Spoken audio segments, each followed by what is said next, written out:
Nous avons quand même une structure financière qui est relativement solide. On a 4 millions de fonds propres aujourd'hui. Tout est fait par l'autofinancement. On l'a toujours fait de manière à ce qu'on ait un bénéfice en fin d'exercice. Et c'est très simple. Aujourd'hui, notre groupe, il est considéré comme leader innovation en France et en Europe dans le secteur où on se trouve. Et notre idée de base était toute simple. C'est qui mange et qu'est-ce qu'il mange. C'est vite dit, mais c'est très compliqué à mettre en place, à essayer de comprendre les tenants et les aboutissants.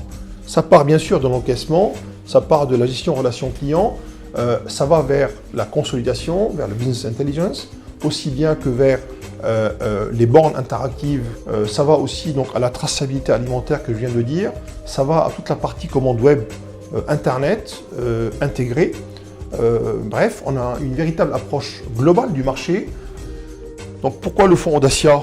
Ce sont des gens qui sont très sérieux. Et bien sûr, c'est un nouveau départ pour nous parce que ça nous permettra avant tout de focaliser sur la partie commerciale, la partie marketing, mais aussi la partie recherche-développement.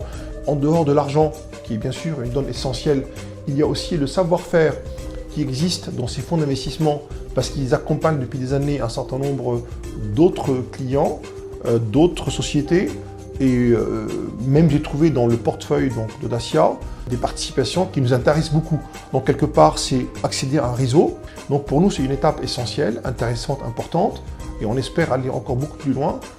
Avoir une vision, c'est de dire voilà, il y a un contexte, il y a un besoin, il y a un marché, il y a une volonté, il y a une demande. Et il y a aussi ce qu'on peut faire pour améliorer les choses. Bref, entreprendre. Je dirais c'est l'expérience la plus complexe, la plus passionnante et la plus aboutie. Voilà. Que ce soit à un niveau de TPE, de PME, d'artisans ou de grands groupes, objectivement, je pense, la perception et les sentiments sont pareils.